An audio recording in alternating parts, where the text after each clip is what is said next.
day of this conflict. They keep telling us that they want aid. And this is what's left of it. Tanks, heavy vehicle. Why only in America? People want their country to work. You want a job in a normal life. Why are these homes empty? I want you to be honest with people.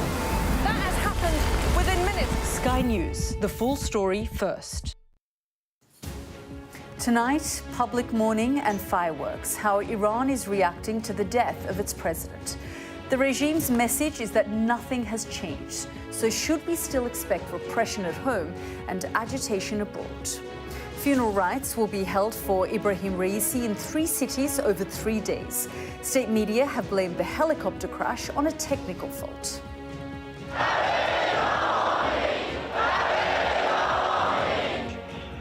Chanting crowds, and now thoughts turn to choosing a new president and a new successor to the aging supreme leader.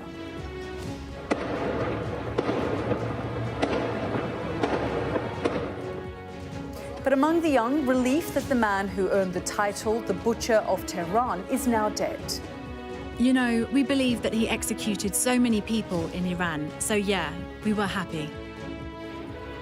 After growing dissent and a weakening economy this evening, I'll ask whether this moment of transition could become something even more consequential. And we'll hear how the rest of the world and people inside Iran have responded. And coming up, why arrest warrants for war crimes could soon be issued for the Israeli Prime Minister and the leaders of Hamas. Plus, a day of shame, how the infected blood scandal was covered up in the UK and in countries around the world. That's all coming up on The World with me, Yalda Hakim.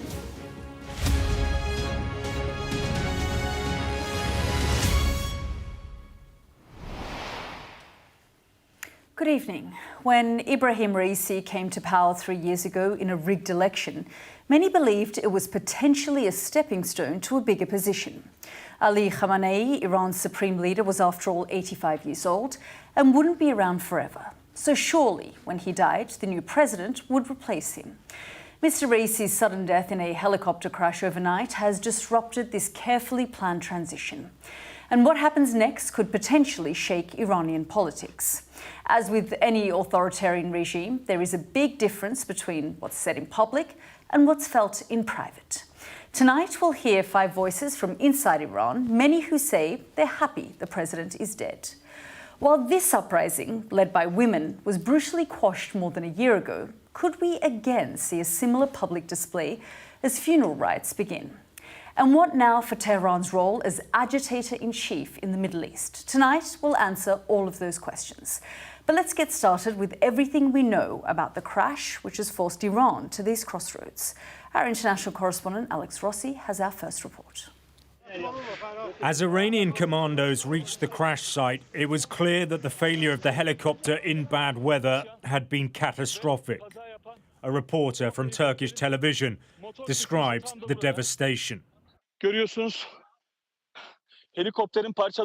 This is where it broke apart, and here we even see it broken into many pieces, and it shows just how forceful it was. The bodies of the victims, which included President Raisi and the foreign minister, were stretchered from the scene by emergency services. Ibrahim Raisi, who was elected 3 years ago, had been inaugurating a new dam on Iran's northwest border on the day of the disaster, meeting his counterpart from Azerbaijan. These images were filmed as he flew by helicopter earlier in the day, surveying the project. The deaths of 2 of the most important figures in the regime were announced by state media. The deceased president was declared a martyr for his service to the nation. Huge crowds of loyalists have been gathering at religious sites to mourn his passing. And in Tehran, his supporters expressed disbelief at what had happened. Definitely he was a popular figure in our country, and he's not easy to replace. His absence will always be felt. But I hope people will elect a replacement who'll go down the same path as he did. But President Raisi is not being mourned universally. Some let off fireworks in Iranian cities as news of the crash circulated. No one here is upset, and when a president dies and his people celebrate his death, it not only means he wasn't a good president, but was so abusive, everybody is happy that he's died. President Raisi's demise, though, is unlikely to change the trajectory of the country. Ideological direction lies with the supreme leader, and he has vowed continuity. And as investigators work to establish the exact cause of the crash, this is an uncertain moment for Iran, with fears of instability before his successor is elected. Alex Rossi, Sky News. Now, he was being groomed to be the most powerful man in Iran. So why was Ibrahim Raisi so feared? And who could be in the running to replace him? Our international affairs editor, Dominic Waghorn, can explain. In a regime of hardliners, Ibrahim Raisi has been one of the toughest and most uncompromising, an absolute believer in the Iranian revolution and its mission. His death removes from the region one of its most ruthless players. A man who launched the first direct Iranian attack on Israel in his nation's history, pulling no punches, firing hundreds of ballistic and cruise missiles and drones at the country Iran calls Little Satan. But Raisi was also a hardliner at home, presiding over a brutal crackdown on women-led protests sparked by the death in custody of 22-year-old Mahsa Amini. The Iranian regime responded with savagely violent repression. Hundreds were killed, thousands arrested, many tortured and raped. Raisi's bloody ascent to power began with Iran's Islamic Revolution in 1979. 9 years later, he earned the sinister nickname the Butcher of Tehran when he sent thousands of prisoners of conscience to their deaths. He became the protege of Iran's supreme leader, Ayatollah Khamenei, one of his most zealous lieutenants and most likely heirs. Under the two clerics, Iran returned in earnest to renewed uranium enrichment, a precursor to making the bomb. It has been subject to more and more Western sanctions. And they've engaged in more meddling and mayhem overseas, helping Yemen's Houthis menace the Red Sea, seizing and sinking international shipping, and aiding Hezbollah in its 7-month duel with Israel over their shared border. And Iran has renewed its support for Hamas and is blamed by Israel for inspiring its October the 7th attacks. Raisi's many rivals inside the regime and victims and opponents outside it will have been rejoicing in the wake of his death. But it may not lead to any major changes in Iran. Patron Ayatollah Khamenei will most likely find another hardliner to replace him. His regime, though, is facing a crisis of legitimacy. It will need to engineer a swift, smooth succession to avoid the risk of instability and more unrest. Dominic Waghorn, Sky News. And Dom's here with me in the studio, and Dom will be getting your take in a moment. But first, you saw the fireworks in Alex's report and the morning crowds. So what do people inside Iran really think? Well, we've been hearing from 4 people who have been involved in anti-regime protests. We've made them anonymous for their safety. Just have a listen. In my town, Karaj, everyone has been happy. People have been handing out sweets, and in many other Iranian cities, people celebrated the news by fireworks. This shows how cruel and bad this regime has been to us, that the tears of the mothers who've lost their children by the hands of the regime have caught up with them. Since the protests began in September 2022, we were fighting out on the streets until they eventually managed to force us back inside. The result is that I got 41 pellets shot at my face. Fortunately, none of them hit my eyes. My reaction to Raisi's death, all I can say is that the only thing that has made me truly happy over the past 5 years has been the news of his death. I'm not upset at all, even though I never wished death on anyone, but this man, not only did he not do anything for our nation, but he ordered the death of countless young, innocent people. Things are really bad, at least during the protests. Police and authorities were a bit scared and they'd taken a step back, and the pressures had temporarily eased. But now the morality police are back patrolling the streets. Us women have no protection whatsoever. People are under a lot of economic pressure. Most people, at least me and most people I know, are living under the poverty line. We are the youth of this nation and we expect to be treated better than this. They need to look after the youth of the nation because it's us who makes the future of this country. There is always a chance of protest in Iran because people are angry. People can't live in this country anymore. It's getting harder as each day goes. And I think this anger will lead to a protest eventually. but I really don't see that people will protest because of the death of Raisi. I don't see it will lead to a protest, but the way they're leading this country will eventually start an uprising. The state of affairs is like fire under the ashes. They are waiting for a spark for people to come out on the streets and protest again. We are hoping that the news of Raisi's death will be that spark for people to come back out onto the streets and say it loud and clear to the regime that you should leave before you end up like Raisi and leave Iran to Iranians and the patriots.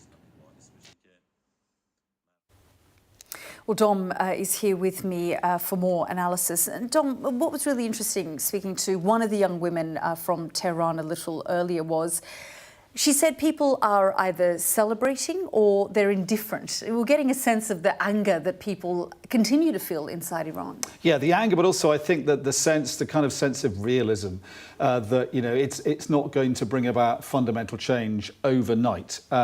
So although he was a hated leader who, as we were hearing there, sent hundreds of people to their deaths in the most recent unrest, but also back in the 80s. He earned that nickname, the Butcher of Tehran, for sending thousands of people to be executed.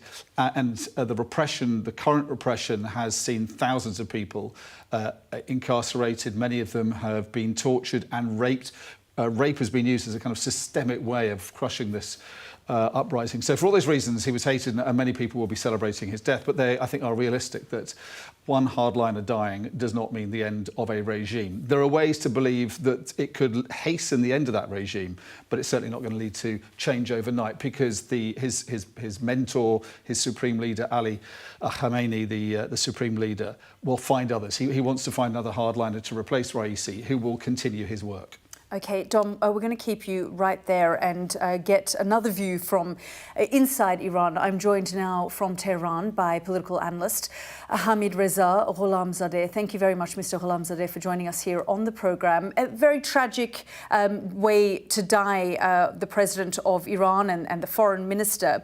But just to go back to some of the images that we're seeing today, on the one hand, we're seeing some images of people gathered in squares, in the town square, mourning the death. And then on the other hand, we've been speaking to people who are celebrating. We even saw fireworks in the streets of Tehran.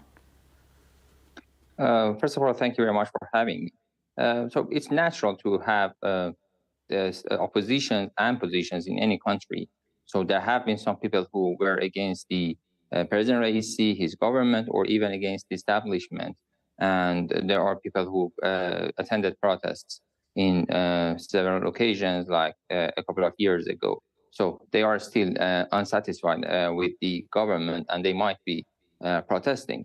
But it shows some sort of tolerance, actually, in within the establishment, that as far as it is not, the opposition is not violent, it is being tolerated by the government and by the state. I guess the question, Mr. Gholamzadeh, is that what Mr. Raisi was accused of is not having that level of tolerance. The fact that so many thousands were executed, ordered by him. And in these recent protests that we saw, the Women Life Freedom protests following the death of Mahsa Amini, we saw hundreds of people arrested. We even saw the execution of several young people. Yes, you need to interpret the situation in the context, not out of the context. Yeah, there were some, let's say, detentions and such things because there were violent protests at that time. So when there is violence, you need to actually do something. It is the responsibility of the security forces. There were hundreds of people killed during Mahsa Amini protests, the women protests that you just mentioned, but most of them were actually killed within the protest and by some of the opposition and some of the dissidents who were inside the protest. It doesn't mean to accuse all the protesters and opposition of being killers, but it is a fact. Or unlike what Dominic had in his report, accusing of systematic rape and such things, which I consider irresponsible journalism, because there is no facts about that. There is no proof about that. It's just disinformation Well, I being mean, just to spread. go back to Mr. Raisi, I mean, ultimately, he was a deeply unpopular leader in Iran. The other question now is around, questions around the succession of the supreme leader. Of course, Ali Khamenei, the supreme leader, is 85 years old. He's ailing. Mr. Raisi was one of the names that continued to be mentioned over many years as a potential replacement for the supreme leader. Yes, that's right, because he had a background, a long background in high-ranking positions. He had all the criteria like the jurisprudential and religious criteria, which is needed for the leadership of the country. He had a experience in the judiciary in different positions, so he could be an option, but he was not the option or the only option. The other option is the Supreme Leader's son, Mujtaba, whose name continues to come up. It is one of the names that is being raised, but the point is that the Assembly of Experts is responsible to consider all the options every 6 months. So they have it, but that commission within the Assembly of Experts is responsible to doing it top secretly, and the names are not never come out actually. But they always, every half years, they decide who could be potential options. And it's not just one or two names, it needs to be several names, just in case if anything happens to some of the names. So there might be, I don't know, his son, President Raisi, even President Rouhani, and all these names could be potential ones. Many people are in the Assembly of Experts actually member to that. There are many names, but no one can say it. All these things are assumptions and guess to raise the names, either Raisi or Mujtaba or anyone else. They are just speculations and assessments. Mr. Hamid Reza Ghulamzadeh, thank you so much for joining us here on the program. Thank you very much for having me. I'm just going to bring in Dom. I mean, very little information ever comes out from inside the regime, and when it does, we don't really know exactly what the facts are. And he was sort of talking there about sort of muddying the waters almost about whether Raisi was one of the names, but what we know for many years it was. Yes, and it's important to say that analysts and professors and academics in Iran owe their employment to the government, so they have to toe the line to a certain extent in terms of repeating what the regime says. So you can call them mouthpieces or whatever, but they are careful about what they say. They don't want to go too far away from what the government says. And I think we need to reiterate what Amnesty International and other organisations have been pretty clear about during the repression of the uprisings, that he was fairly circumspect about what Amnesty says, that thousands were subjected to interrogation, arbitrary detention, unjust prosecution, imprisonment for peacefully exercising their human rights, enforced disappearances, torture and other ill treatment were widespread and systematic. And that's the truth about what happened there. And for that reason, this government has lost all its legitimacy and credibility. So it's compared to the Soviet Union in its dying days. It's morally and ideologically bankrupt, but it remains powerful. It has thousands of people on its payroll. So it's hard to imagine how it will fall from power. And I think the death of Raisi, although it doesn't bring about change overnight or immediately, it brings forward, I think, the day where we can see the end of the regime in Iran, because he had a unique combination of ideological fervour, but also a skill set, because he understood both the judiciary and the presidency in Iran. So he was a very accomplished operator. And particularly, I think, when we look forward to what will be the moment of greatest danger for the regime, which will be the death of Ayatollah Khamenei, he was seen not necessarily as a successor, he was seen as a successor and heir to him, but also a very important stabilising force. And without him, I think, that tricky period could be less stable and more dangerous for the government in Iran. Indeed. So I guess so many questions about Iran's foreign policy and whether it's likely to change in the short term. Let's bring in Karim Sajjadpour now, Senior Fellow on the Middle East Programme at the Carnegie Endowment for International Peace. Karim, always really good to see you. I mean, ultimately, the president of Iran is a sort of figurehead.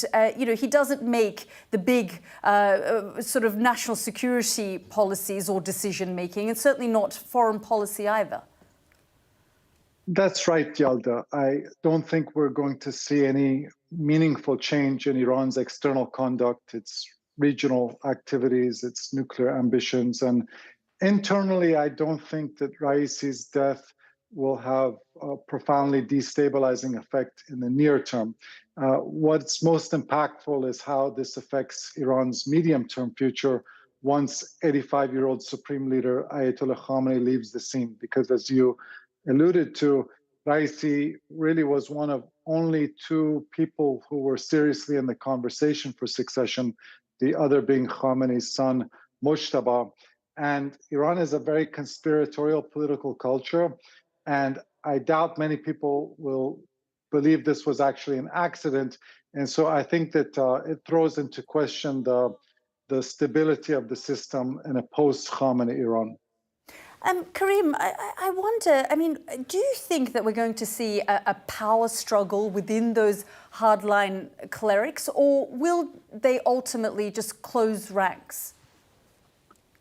In my view, Yalda, the power struggles to watch are not really among the clergy anymore. Iran is really more of a military dictatorship than it is a clerical dictatorship. The man at the top currently, Ayatollah Khamenei, is wearing a turban.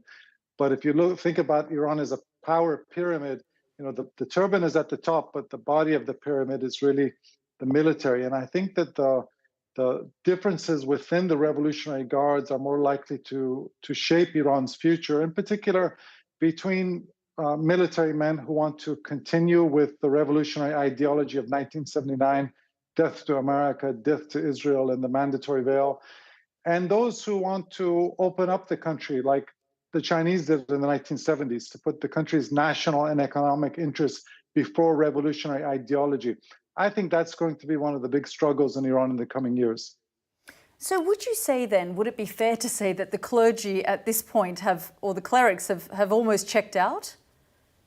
They haven't checked out because Ayatollah Khamenei is still there, and he's the most powerful man in Iran, arguably the most powerful man in the Middle East. But my view is he's going to be the last powerful cleric in Iran. The next powerful leader in Iran is unlikely to be wearing a turban. It's more likely to be someone who comes from the military or intelligence establishment. Do you, or can you see any cracks from within at this point? Not visibly, but behind the scenes, you know, you hear a lot of grumblings. I have a friend, a professor in Tehran, who said at the beginning of the revolution, the system was 80% ideologues and 20% charlatans who didn't really believe in the system, but they went along with it for financial or professional expediency. And now it's the opposite. 80% are charlatans who don't believe in the ideology anymore, as your colleague said, very similar to the Soviet Union, bankrupt ideology, and only 20% true believers. And that's not sustainable. And Yalda, as you know well, there's probably few countries in the world with a greater gap between the aspirations of its people and the aspirations of its regime than Iran regime, which likes to aspires to be like North Korea, and a society that aspires to be like South Korea. And that gap is not sustainable. You can sustain it for some years with pure repression, but that doesn't last forever. Karim, always fascinating hearing your thoughts and analysis. Thank you so much for joining us. Thank you. So I've got Dom here with me. Dom, fascinating there. Karim's a long-time Iran watcher. Just getting his thoughts about the descendants of the clerics and the ascendants of the military now. Yeah, I mean, it's very hard to work out what's going on in Iran, always has been. It's very hard to go there. We've been waiting to get visas to go there, waiting for years now. And so it's always a question kind of trying to guess, and Kremlinologists, if you like, Iranian Kremlinologists like Karim are experts at that. I think it's also worth thinking about how the Iranians will be looking at this accident. And there's a powerful symbolism here and a kind of parallel with the way they see their own government and its failings. You know, this was the leader of a regime that spent billions on developing things that fly. It's been very good at that, developing drones, rockets, missiles. We saw when we were in Jerusalem them firing a lot of those at Israel. And yet he's a president who fell out of the sky because he or his government chose to fly him around in a helicopter that apparently goes back to the days of the Shah. So, that shows incompetence, it shows bad luck, but also, I think, shows something about the regime that reflects, I think, the way the people see it. It's seen as a regime that spends a lot of money on things that ordinary people don't need, a lot of money spent abroad as well, and yet, and the outcome of that, in terms of their standard of living, is pretty calamitous, and as it has been for him. So it's ended up scrimping and saving on things that affect them, and in this case, it ended up with him falling out of a sky in a helicopter that was very old. So none of that's going to lead to the regime falling, but I think it compounds and emphasises the way the government is seen. And he was a very unique figure, and replacing him, I think, will be hard for the government in Iran. So it will bring forward, I think, hasten the day when this regime falls, but doesn't make it happen overnight. Dom, thank you so much for bringing us up to date there. Stay with me, because we could soon see arrest warrants issued for the Israeli Prime Minister and senior Hamas leaders. We'll be assessing what the news from the International Criminal Court will mean for the war in Gaza. Plus, the infected blood inquiry reaches its damning conclusion, but other countries dealt with their scandals decades ago. So why is the UK lagging behind?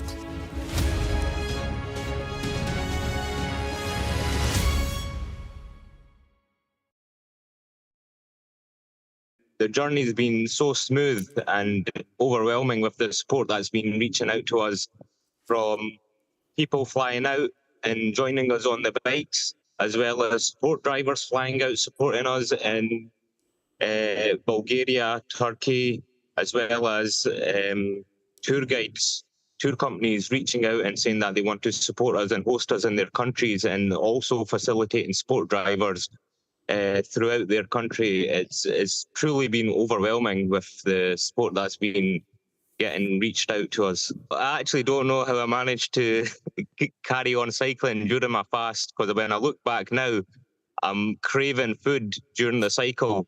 I think I'm not giving myself enough nutrition, so I can't digest how I done that in the first 10 days.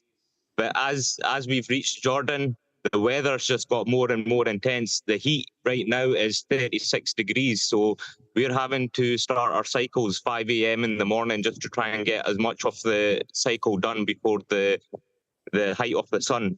Again, I keep thinking, like, oh, it's only 10 days, but we still need to take it day by day, and it's easy to overlook all the days to come because the heat it's 36 degrees right now, and I mean, I'm born in the West. I'm not really used to the heat like that. So, yeah, it's definitely something else. And cycling through it, we will have to go through the night for sure. That was the main goal of this journey, was to obviously pedal towards Hajj. So I don't think we will actually, myself, I don't think it will actually hit home until we reach the city of Medina and actually visit the Prophet's Mosque. That's when it'll really, I do believe that we will be overwhelmed with emotion.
Welcome back. The International Criminal Court's chief prosecutor has accused the Israeli Prime Minister Benjamin Netanyahu of war crimes in Gaza and is applying for an arrest warrant for him.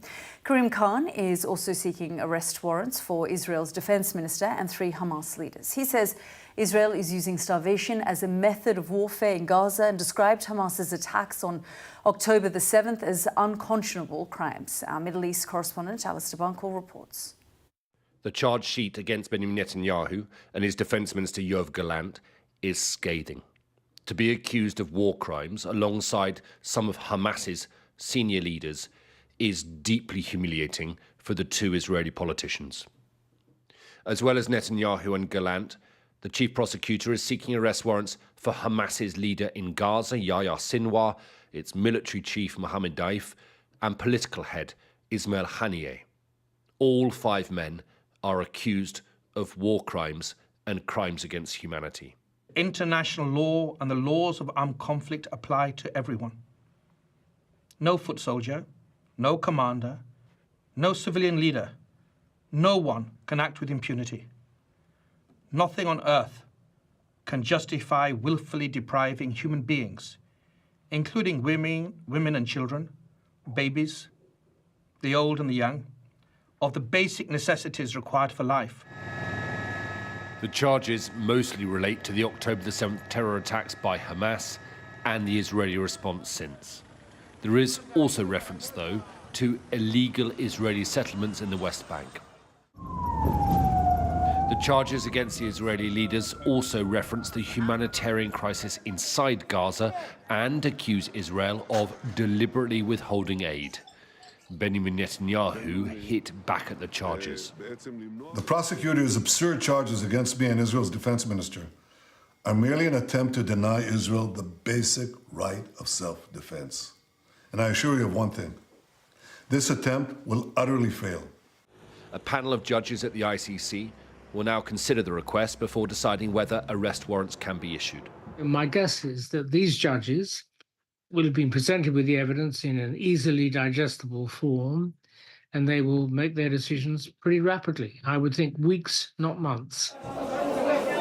It's unclear how this might affect the war. Israeli forces have been pushing deeper into Rafah today and fighting in the north of Gaza. Netanyahu has vowed to keep fighting until Hamas is destroyed. He might choose to double down in defiance of the court. But he'll know that events today could put him in a small group that includes Vladimir Putin and Slobodan Milosevic. And that is a label that would remain with him for life. Alistair Bunkle, Sky News in Jerusalem. This is The World with me, Yalda Hakim. Next up, victims of the infected blood scandal here say they feel vindicated, but thousands of others were affected around the world. We'll assess how other countries fared.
Welcome back. An inquiry into the worst treatment disaster in NHS history has concluded that it could and should have been avoided and was made worse by the chilling cover-up by the NHS and the government.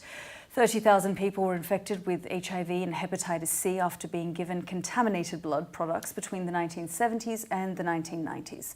Thousands have since died, leaving their families and the survivors battling years for justice. Our health correspondent Ashish Joshi reports. This is how much it means to be listened to and to be believed. After decades of being lied to and gaslit, finally, vindication. The infected blood scandal could and should have been avoided. Its victims were betrayed. The report details how 3 lines were repeatedly deployed by successive governments. That people had the best available treatment, that the infections were inadvertent, and that screening for hepatitis C could not have been introduced earlier than September 1991. All of those claims were untrue. The damning 2,500-page report makes for grim reading. Secret trials and experiments, and the deliberate destroying of key documents in a perversive cover-up. Definitely crimes were committed against children here. The horror inside Treloar's school is laid bare, where haemophiliac pupils were regarded as objects of research rather than children. Aid Goodyear was one of these children, infected with HIV and hepatitis C. It was always maintained at Treloar's, but the doctors couldn't possibly have known. They couldn't possibly have seen this coming. And they knew from the very first injections of factor VIII and factor IX. We're not liars no more. We're not liars no more. We won't have people now saying, really? No one would do that to children. But they did, and continually did it to children. Successive governments were blamed for years of delay and denial, attempts to avoid paying compensation. That will be addressed later this week. First, the apology they have waited for so long. A recognition of their suffering and pain. This is a day of shame for the British state. Today's report shows a decades-long moral failure at the heart of our national life. From the National Health Service to the civil service, to ministers in successive governments, at every level, the people and institutions in which we place our trust failed in the most harrowing and devastating way. But that apology has come too late for the parents of Lee Turton. Lee was infected with HIV during his treatment for haemophilia. He died when he was just 10 years old. An apology should have been given when it happened. It's too little too late now. It's there in black and white that this shouldn't have happened. Lee should still be here. He lost everything. Denise told me she has found today hard and has left her feeling numb. Many here will share that emotion. In the introduction to his report, Sir Brian Langstaff warns that readers will find it hard to believe that a scandal like this could have been allowed to happen here in the UK. But it did, and people are still suffering because of it.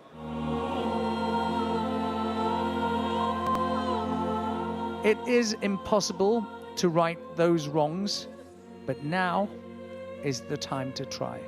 Ashish Joshi, Sky News, at the Blood Inquiry. Well, the UK is not alone in dealing with this scandal. Thousands of people were affected in the US, Portugal, Iran and Iraq. In France, around 4,000 people, many of them haemophiliacs, were infected with HIV through blood transfusions. The health minister at the time was convicted in 1999. In Canada, around 2,000 people were infected with HIV and more than 30,000 contracted hepatitis. A major inquiry concluded in 1997, and in 2001, the Canadian Red Cross was found guilty of negligence for failing to screen blood donors effectively. In Japan, around 1,800 haemophiliacs contracted HIV. 3 former drug company executives were jailed after admitting selling blood products tainted with HIV. Well, Well, let's bring in Karen Cross, whose son Brad was a haemophiliac. He died after being infected with HIV. Karen, thank you so much for joining us here on the programme. I mean, it's so devastating reading about what your family went through and so many other families like yours. But when did you find out that Brad had HIV? The doctor actually Brad asked in 1985 when he went for a visit to see his hematologist. And his name was Dr. Andes. And Dr. Andes came and talked to my husband and said Brad wanted to know if he had HIV because it had been on, started being on the news and everything. So he said, yes, he did. And that's the first time we heard of it, was, that Brad had to ask. The doctor just didn't come out and tell us. And he did this, that's the way they handled it. The doctors were covering up. If you asked, they would tell you. But if you didn't ask, you wouldn't find out. And just to be clear, Karen, Brad was 10 years old when he asked the doctor this question. Yes. I mean, that in itself is just extraordinary, that your 10-year-old son had to ask the doctor the question. They weren't willing to give that information and tell your family the truth. Right. It was on TV and everything. And, we were trying to be proactive as far as we'd turn off the TV because we didn't think it was going to affect Brad.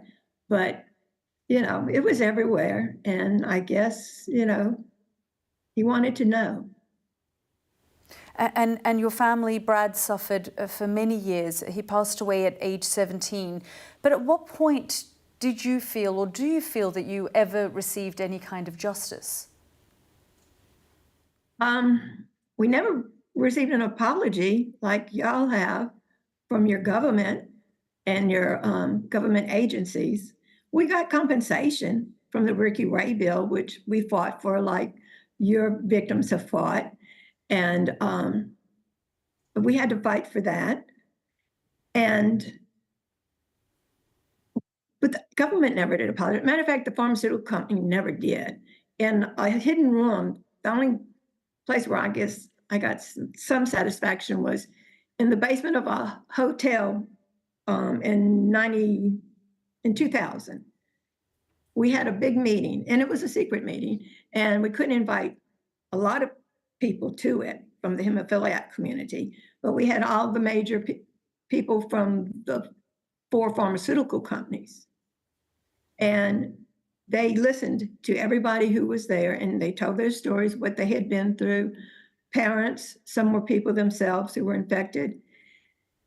And that's the first time I think we ever kind of touched these people with the pharmaceutical company, because we saw some grown men actually have tears rolling down their eyes listening to some of these terrible stories that, our families had to go through with this disease.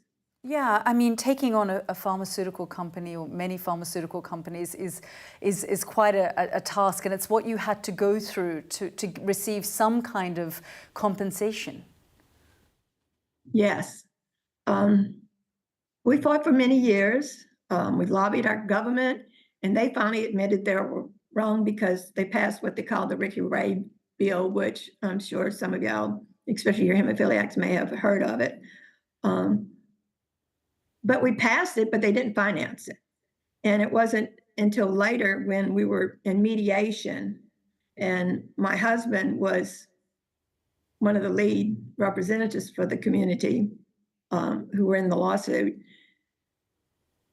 had this idea. He woke up in the middle of the night. We think our angel must have tapped him on the shoulder, that all these pharmaceutical companies had the biggest lobbyists in the world, and they could get our money for our bill, which they were holding up.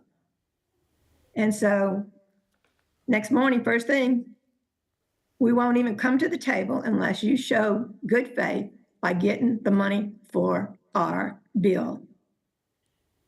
2 to 3 hours later, they came and said, okay, we're ready to meet. We've got your money. That's how strong they were.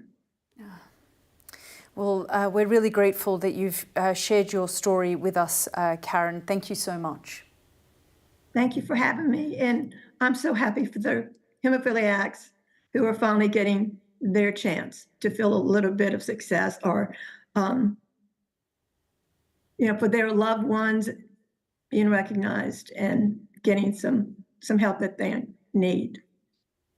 Yeah, thank you. Really grateful. Thank you. Thank you.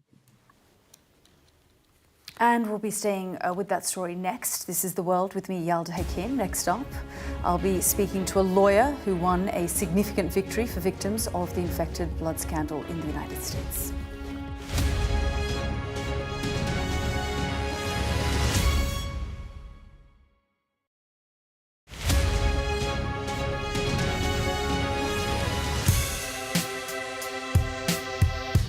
I'm Martin Brunt, and I'm Sky's crime correspondent. My most memorable story was, and still is, the disappearance of Madeleine McCann. Please, please do not hurt her. Please give our little girl back. We aim to be the best and most trusted place for news. For detectives, the first 48 hours after a murder are crucial in the search for clues. The public expects them to find Jill Dando's killer soon. The British detectives are planning to meet forensic experts, academics, and even witch doctors. I remember the grimmest case, the Soham murders of schoolgirls Holly and Jessica. I felt I can't undo what's happened, but I can help explain it. Ian Huntley was arrested and charged within a fortnight of the murders. I've never murdered anyone, I've never raped anyone. What am I in jail for? The parole board has to decide if Bronson needs to be kept locked up for the safety of the public. My biggest challenge was to persuade a jailed diamond thief to answer my letters. Martin Brunt, Sky News, at the Old Bailey.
Welcome back. Well, let's return to the infected blood scandal and how it was uncovered. With me now is Cara McCougan, a journalist who's covered the scandal for years and written a book about it called The Poison Line, and Tom Mull, a lawyer who won a significant victory for victims of the scandal in the United States. Thank you both for joining us here on the programme.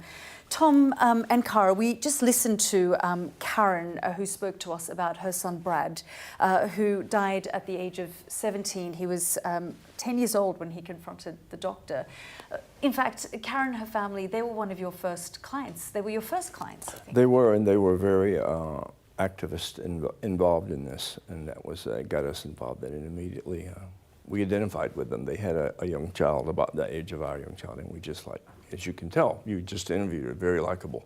Yeah, and I guess that then opened this whole scandal to you. It did. They had friends and relatives who were involved in southern Louisiana with persons with hemophilia, and they had a summer camp Wounded Knee program, and they all knew one another, and we slowly got to meet them and the entire clan, and then it went regional. And then because of my association with the Plaintiff Steering Committee on a multi-district litigation where all the cases were consolidated, we wound up with cases all over the country. And you took on the pharmaceutical companies at that point. Yes, we did. We tried the Cross case first and lost it. We asked all the right questions, I think, in retrospect, but didn't get the right answers. And then we investigated that for almost 4 or 5 years, and then tried another case, and were very successful in that case. But it's not about money, as a lot of people have been saying all day, and it's not. But it was a victory that was very justifying for all our effort and all their effort, and was a big step forward. Cara, you've covered this scandal for many, many years. So many people would have so many questions around the truth not coming out, the suffering of these families, why this even happened. Yeah, I mean, it's people like Tom, families like Karen in America, and then we have very similar people here, lawyers, campaigners, fighting for the truth, and it's only because of their intense efforts that finally the truth comes out. And you see across the board, we've seen with our inquiry today, attempts from government, NHS hospitals to cover up the truth, and the same in America. People that were at fault didn't want that truth to come out. I describe it in my book as the poison line. That is from the prisons in America where they were collecting plasma, the manufacturing line where they made a very dangerous treatment, factor 8, the politicians here that allowed it to be imported, and the doctors that injected it. And there were mistakes across the board, and we've seen cover-up across the board, and it's only thanks to people like Tom, people like those who forced the inquiry today, that we've actually got the truth now. We've been talking about the United States and, of course, what's happened here today. But, of course, there have been many countries that have had similar practices.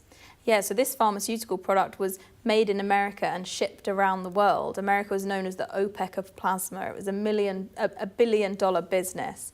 And so there were HIV infections in Canada, Japan, Israel, Hong Kong, Taiwan, France, and we've seen countries that dealt with it differently. Some reacted swiftly, they held inquiries in the 90s, compensated victims.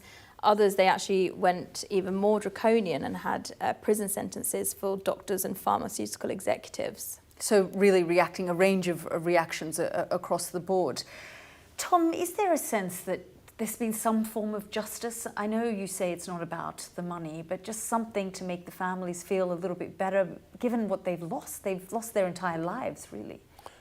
I've said a number of times there's no way to fill the hole in your heart that you have from losing a loved one, but today was quite a step in that direction. What I saw and witnessed was inspirational by Sir Brian, and gave me hope in countries like the UK and in people like Sir Brian. So yes, it was very important. And the fact that these families have had to deal with this for decades after their family members were gone. It's incomprehensible, the fact that they have had to live with this and will continue to, and it'll never go away. But the truth is out now. We know why it happened, and the UK knows why it happened, and we hope that the Parliament will agree, and hope that whatever goals they need to fill that hole in their heart will be partially achieved. And just very briefly, Cara, apologies, that's my mic. Are there any other countries dealing with this, holding inquiries at the moment? Right now, I think we have been incredibly sluggish, and campaigners have fought a mammoth effort to bring about this inquiry. So I don't know of any live campaigns now. But, there were the countries that did well, that reacted in the 90s, that supported victims. There were countries where victims were let down. And so maybe this will inspire further action. Cara, Tom, thank you both for joining us. Thank you for the opportunity. Thank you. Now, a big day for victims of the infected blood scandal here in the UK. And tomorrow, funeral rites for Iran's president begins. How will the country react? We'll see you again tomorrow night. The news at 10 is up next. Thank you so much for joining us. Good night.